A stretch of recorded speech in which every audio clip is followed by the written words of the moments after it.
Oh my goodness, we are live. Hello, everyone. Happy today to you. My goodness, what a day so far. How are you doing? If you're watching live, hashtag live, you're watching replay, hashtag replay. I don't know, some of you live in Texas. The weather here is kind of funny. We have four seasons in literally one day. It was cold this morning, then hot. But anyway, we're here today. Welcome, welcome, welcome, Dr. LeBinton. I help people live long and well because I believe the quality of life is just as important as the quantity of life. Today, we'll be talking about how changing the narrative on aging. Let's see. And I am excited about our guest who will be coming on today. Her name is Dr. Dani Cabral, and she'll be joining us behind the scenes. So if you have someone who should be watching this, who you know could benefit from this conversation, please, please, please have them come on. Send this link to them. Um, Share this video with them. It promises to be a good question. And by the way, we will be answering questions live. Um, and so it promises to be a good time. All right. Okay. And if you're watching, if you could put your name in the chat, like where you're watching from, so I can give you a shout out, that would be helpful. Um, that would be helpful. Let me know where you're watching from, so I can give you a shout out, repping your states, or repping your state, or country, I guess. Um, Now, why is this conversation important? The truth is, as we know, everyone gets older. I like to call it seasoning. We get more seasoned as we get as we add on the years. And you notice that as we get older, as we get more seasoned in age, that there's certain things that start to happen, right? But we're having this conversation so that we can understand the things that we can do to make this season of seasoning or getting older the best ones possible, how we can enjoy good quality of life even as we get older. And so that's why we're having this conversation. And I'm going to share this with you. There's this Bible verse that really like kind of wowed me. It was the testimony of Moses. Moses is a famous Bible character, lived, many thousands of years ago. And one of the things that was said about him is that at 120, he did not lose his sight and he did not lose natural vigor. Like, I mean, like, oh, so that is exciting. So our later years can be our better years. All right. And so that's why we're having this conversation. Our guest is here. Our guest is here. Hi. Sorry I'm late. You, oh, you're good. Perfect timing. So thank you so much for Adding coming, extra Dr. seasoning. Dani. You are amazing. You're an amazing human. I've watched you from afar. She's a colleague. She's a boss lady, and she is here to have conversations with us. Dr. Dani Cabral, do you mind introducing yourself, who you are, what you do, and why you do the things you do, Doc? Yes. Firstly, thank you for having me, Dr. Tolu. You're so inspiring. Your energy is so contagious. So I'm a dual trained neurologist and psychiatrist focusing on cognitive changes in aging, Alzheimer's, and related diseases. And I have a private practice in Phoenix called Brain Love. It's relatively new and it's an innovative model trying to really meet people's needs, the patients and the family members. So we care for the patients and the care partners separately or together, say as a couple. With a holistic approach, we do the state-of-the-art diagnostic evaluation, treatment recommendations, the new Alzheimer's treatments, we prescribe those, but then we focus on all of these other things that are really important and essential, like the psychologic, the social, the spiritual, the relational. It's really a complicated course journey. Everyone's unique, but we love doing this, and I love my patients. I like that. You're also an assistant professor. Are you big on clinical trials too that help address this very need? Yep. I've been in clinical trials for many years and love being able to improve the treatments we have and help dispel the myths and fears about clinical trials. I've seen people really thrive with that, having hope that they're contributing and they're helping hopefully themselves and definitely the next generations. And then I do education and outreach for students and families and professionals. And you also are a host of a podcast, Doc. Were you going to talk about this? Oh yeah, there's I have a podcast. We have a podcast called Resilient Aging Unfiltered, where we talk about any topic, but really focusing on that with aging. While there are things changing and the body starts to break down and whatnot, there's so much room for growth and transformation. But in our Hmm. culture that we hate aging, we really don't see that. And especially young people are less and less even in the presence of older people. So I see that we're all really missing out by not having those intergenerational interactions. So Oh, wow. Wow. Wow. Wow. And sometimes I beg my dad, please tell my kids the stories you used to tell me when I was younger. Like mm, tell them. You have distilled wisdom. Go ahead and like, and I tell the kid, that's my dad. You can ask him to tattle on me. Like, come on now. yeah. I bet what I have an idea. If you play some of his music, his anthems from his teens and 20s, that'll get him going with the memory Uh, and telling the stories, get him moving. Yeah. okay, that's a good idea. I will borrow that. Thank you. All right. So let's go right ahead. We're talking about changing the narrative of aging. So my first question to you, Doc, is what's one myth about aging that you wish people would actually stop believing?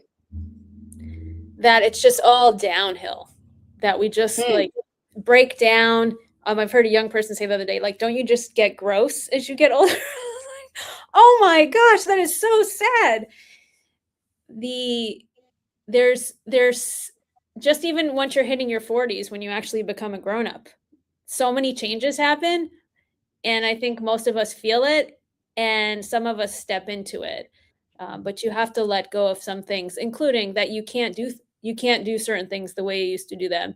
But I've seen so many people thrive as they get older, and I see people. Of course, I care for people who are living with Alzheimer's disease, and I hear not infrequently how fulfilling their lives are, how happy they are. They're trying new things, they're getting out there, but it's really a mindset that a lot of us as we age, we think we're just supposed to make our lives smaller, we can't do certain things, and that's really a lot of it's just in our mind. So that's like 5 things I just listed. I love it. It's a myth that it goes downhill from here equals aging. No, that's not correct. I call it we get more seasoned, easier to say no. You learn your priorities better, and you're actually grown up at 40 and up. So yay to us grown ups. Yeah. I don't know if you're over 40, but Oh yeah. yeah. All right, Doc. Thank you so much for that. Next question. How can someone who's watching, we have people who are watching who are like, oh, I wanna age gracefully. I want my later years to be my better years. But how can, and they're afraid of losing their brain or their acuity when it comes to focus and their mentation, which affects their ability to stay independent. I've heard that conversation over and over again. So, Doc, how can someone, from a preventive standpoint, keep their brain as sharp as they can be as they go older? Hmm. There's the what comes to mind is what is inside of you as an individual that lights your fire, that you feel your life force and that brings you joy and is uniquely you. And think about how the times over your life that maybe you've lost that because you're busy with work, you're having kids, maybe you're also caring for your parents. Like, so these things go away that are uniquely important to you. And you realize, like, wow, everything else goes down when you're not doing those one or two things that are so important. So, what is it going to take for when you're 80 for you to be doing that? What do you need to be doing now? And so, a lot of times, like I say, physical activity, exercise, moving your body is likely going to help keep you doing that thing, but maybe not. Everybody's different in what brings them, that fire and joy. So I know that's might seem like a vague answer, but when my field, I can't, there's no canned answers like you must exercise 45 minutes 3 times a week. Like that's not Mm. going to work for a lot of people. So I'd say like really find what truly lights your fire, and how can you make sure that happens when you're 80. Oh no, that's not a. If you were saying that was a woo-woo comment, no, it wasn't, because studies have actually shown that staying true to your purpose, or staying true to what aligns with you, what you enjoy, what brings you joy, or makes you feel you're living out your purpose, or you feel valued, or you feel most joyful, is valid. So, Dr.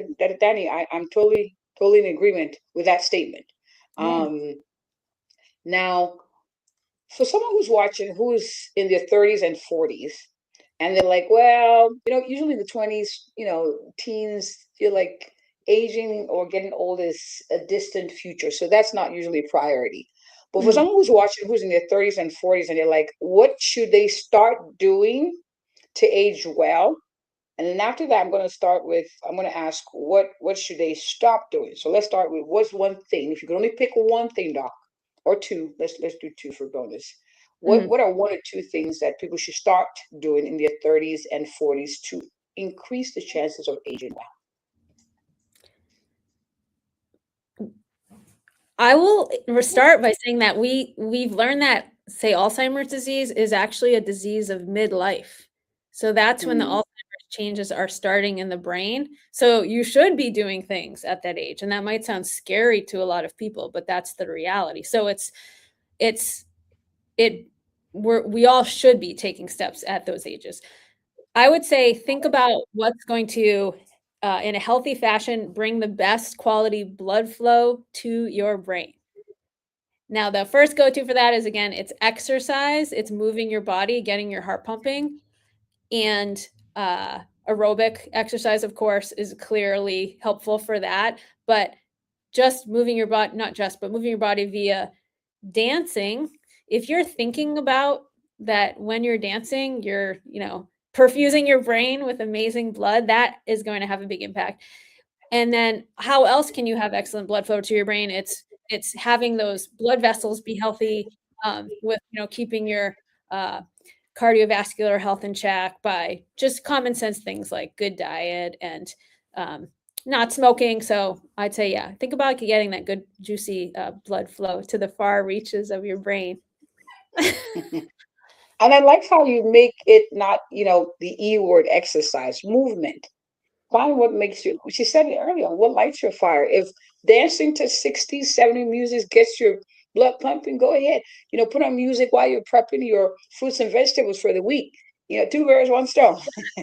Yes, uh, and can I just add, if you're deliberate about it, like you're thinking about it, oh, like this movement while I'm cooking is helping my health and liveliness and well-being, it's going to have a bigger impact on your health, it turns out, interestingly. I like the data you're dropping. So knowing, I think it was a study they did. It was a group of people who like clean hotels and Yeah, stuff. yeah, They did, exactly. yeah, yeah, that's the study. Yeah. And they didn't know that they felt bad that they were not exercising because they were too busy at work. And then they told half the number of people that when you're cleaning and doing the things you're exercising, their outlook on life, their depression screen scores, all of that got better, just from knowing that what they're doing was adding value. So do it, but know that you're doing it and the added value too. And Um, their body tone improved, their muscle mm, tone improved. mm, Yeah, more when they were thinking about the benefits of their cleaning movements. I like that. So knowing it too is also important. Doc, we're gonna have you do a part two because we got 15 minutes and we've not even scratched the surface here. Well, we have, but we have more questions. So, Doc, what would you say is the biggest lifestyle factor that speeds up aging? So makes it like what people should not be doing in their 30s and 40s to age well. It's I don't wanna be a broken record. But I would say not challenging yourself, not getting out of your comfort zone.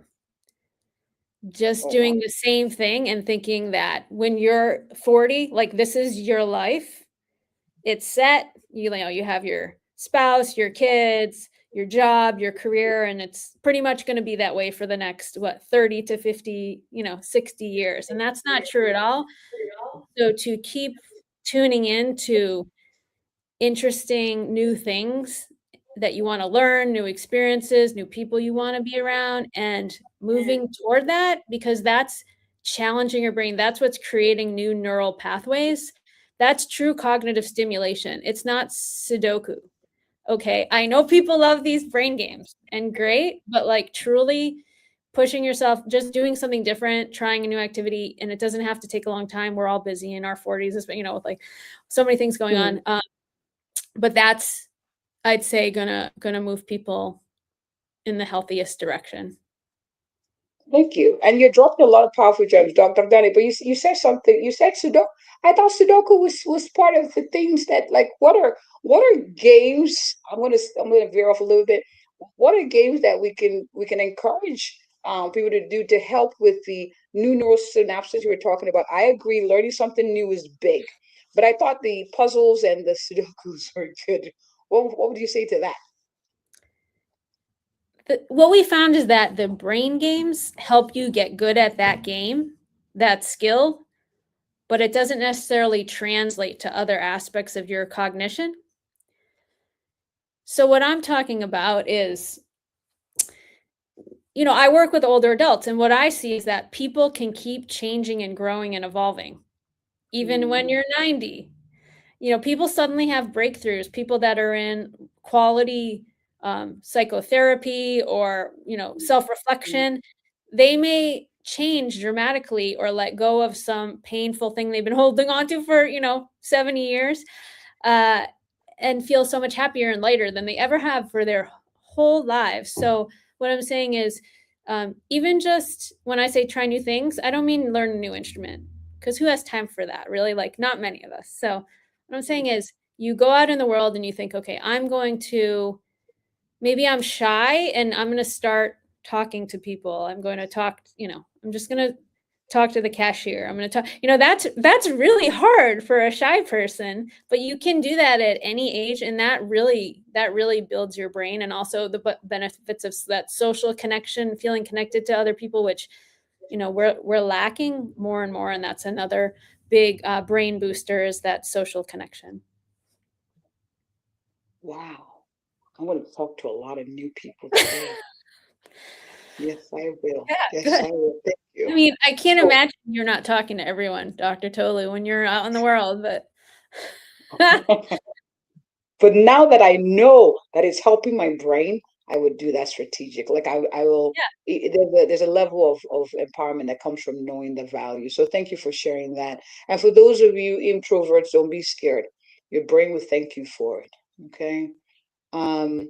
Now, as we wrap up, how can people stay positive about getting older? Because we started off with that conversation. A lot of people see aging as, oh my goodness, it goes downhill from here. How can we change? How can we change that narrative, so people can stay a little bit more positive about getting more seasoned in age?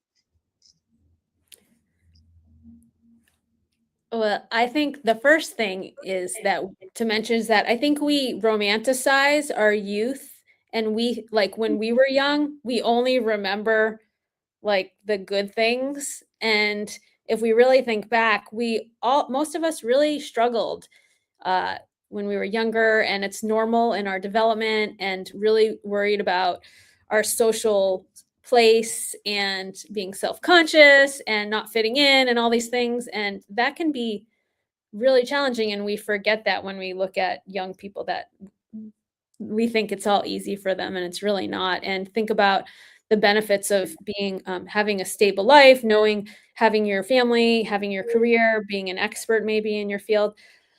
But then also, I think once we all have our inner voices that are telling us, maybe we should try, maybe we aren't in the right job, or maybe we aren't in the right relationship, or maybe whatever it is. Um, and when we take a step toward that, even if it's a risk, we usually will be rewarded, and we start the more of us, like you were saying, like more of who we are truly, and the people and the experiences that are needed enter into our lives when we show up in that way and have that take Mm, that initial step and keep taking those steps. But what happens is a lot of us don't take those steps and we keep fitting into this mold that society and culture mm, and pop culture and media keep us so that we can keep buying the anti-aging products um, and so that's so I guess what I'm saying is if we don't all if we don't start doing those things as individuals for ourselves, or what if we do, then we'll see these real benefits, these deep benefits of the wisdom and the insight and the impact we can have on the younger generations, and that they mm, really need us to step up and be mm. grown-ups. Like, we are abdicating our roles as grown-ups and elders, and like everyone's missing out for that reason. Yeah, don't mope away your influence. This season is golden too. All right, don't mope away your influence. That's powerful. I caught a lot just listening to that. So thank you. Um, Now I have a off-topic question, but TV, social media, how it affects the brain. You know, because it said learn something new. I had a client tell me, well, when I'm watching news, I'm learning something new, doc. Mhm. And I'm like, okay, touche, that's fair, but what are your thoughts? TV watching, the length of it, any link, any data, or is it still kind of out in the air? I'll admit this isn't my area of expertise, and there's so much more research done on this at this point. And I would say it's it's really what you're doing with that, and if you feel it's positively impacting your life. And what I try to do is talk we hear a lot about dopamine and dopamine hits and dopamine bursts, and especially with social media, um, and even our phone message dinging, and just to start noticing that in yourself, and does that control you? Does that control your actions? Does that take you away from true connections and the nourishment that can happen when we're really present or doing something and not just numbed out? So I think Hmm. like TV, social media is part of our lives, and I think for young people that's a different conversation because this impacts them differently with their brains that are not fully developed, and so there's a whole field on that, thank goodness. But for anyone 30s and older, it's a balance, and I would just say don't let that dopamine like control your life. I like that. Don't let the dopamine control your life. All right, Doc. I have one more question. We talked about it earlier, but I wanted us to kind of look at it from a different angle, and that is easy food tips, easy nutrition tips, Doc. Emphasis on the word easy, Doc. Yeah, I'm trying to be kind today, this beautiful day. But what are easy nutrition tips that help support graceful aging? And this is, let's say, for someone who's like not big on, I had a client today, and he was not happy when I said 6 to 7 servings of fruits and vegetables a day, not a week to 2 weeks. He was like, that's too much. But to make it easy, let's what would you say to someone who's like, yeah, I'm a little bit not a big fruit and vegetable type person? Well, I tend to want to hear specifically the individuals like reasons what's stopping them, but I think about it that food can be we can be if we're using food too much or in an unhealthy way, we're medicating some deeper issue. It's just like any addiction, basically. And so again, Mm, it's these neurotransmitters in our brain, our dopamine.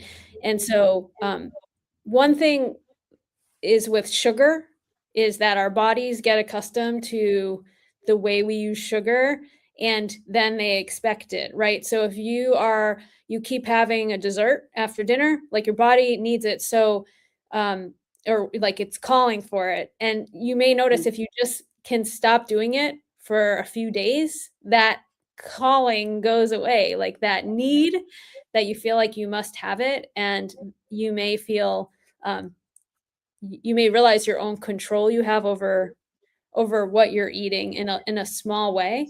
So I know I think that you can get tips like everywhere about like add this, but to me it's like know that you're actually smarter than your brain and don't let Mm, that um these like fluctuations control you and the actions you take with your eating and just like so that's like an experiment you could do on yourself. I like that. Say no. Say Yeah. no. Try it Or for a like few days. Say no to an certain things experiment. and Yeah. see. And it'll get less and less that need for that whatever. You're a straight shooter. I like you. Ah, I like you. Dr. Daddy. This has been awesome. We're going to do a part two. No pressure. I'd like to ask live so you can't say no. of We'll do a course. part two, hopefully, maybe summer next year, just to continue this conversation so we continue to change the narrative of aging. So thank you so much for spending time with us this afternoon, even in your within your busy schedule. I appreciate you big time. You too, and I hope you will come on the Resilient Aging Unfiltered podcast soon, Dr. Tolu. Oh, let's do it. I'll text you after this. Let's do this. Definitely. Now, Dr. Daddy, there are people who are watching who are like, I like this doctor. I know she has podcasts. I know she has the things, but where can people find you, doc?